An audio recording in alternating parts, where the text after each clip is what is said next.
En Ile-de-France, la campagne a évidemment été bousculée par les attentats et la sécurité est devenue l'enjeu numéro 1, avancé par les candidats Isabelle Marie et Maxime Rousseau.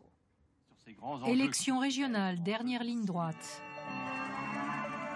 C'est la deuxième fois que Valérie Pécresse tente sa chance en Ile-de-France, mais cette fois-ci, les attentats ont tout bousculé. Aujourd'hui, je crois que nous avons besoin à la fois d'autorité et d'espérance. La sécurité, le thème s'est donc imposé, dit-elle, lors de sa visite à Roissy, avec une question: comment faire pour détecter la radicalisation de certains personnels? Nous devons faire une base légale pour permettre le partage d'informations entre les services de renseignement et les employeurs publics et privés.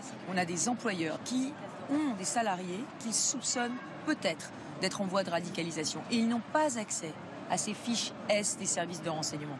La droite qui espère bien reprendre la région, alors qu'à la droite de la droite... Je suis le candidat de Marine Le Pen aux élections régionales. Vous voyez, voilà, ça marche. La marque Marine Le Pen entend bien s'imposer.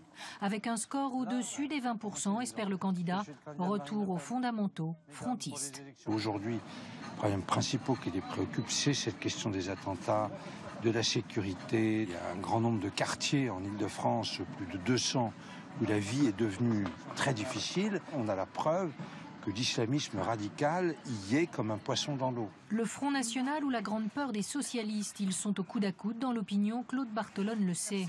Le président de l'Assemblée a quitté le perchoir pour faire campagne, il y est remonté pour les hommages aux victimes. Sa campagne arrêtée depuis reprend ce week-end. Après ces meurtres, il y a besoin d'une réaction différente des responsables politiques. Il y a ce besoin, bien entendu, de débat démocratique. Mais dans le même temps, il faut trouver la bonne tonalité. Aujourd'hui, l'on voit bien qu'il y a peut-être encore plus que jamais à réinventer cette manière de faire République ensemble. Transport, emploi, formation, c'est quand même un budget de 5 milliards d'euros par an, cette région. La campagne a changé de ton. Les écologistes aussi l'ont senti, qui appellent pourtant à ne pas se tromper d'enjeu. C'est pour la région que l'on vote, c'est elle qui finance par exemple cette école de la deuxième chance à Créteil. C'est une arme, le vote. Et je pense que la première chose, c'est de dire à tout le monde de se bouger, d'aller voter, parce que c'est la question de notre quotidien, de notre avenir qui est en jeu. Reste une inconnue, la participation en Ile-de-France plus qu'ailleurs. Forcément, les attentats peuvent changer la donne, mais ça, c'est un élément que personne ne maîtrise.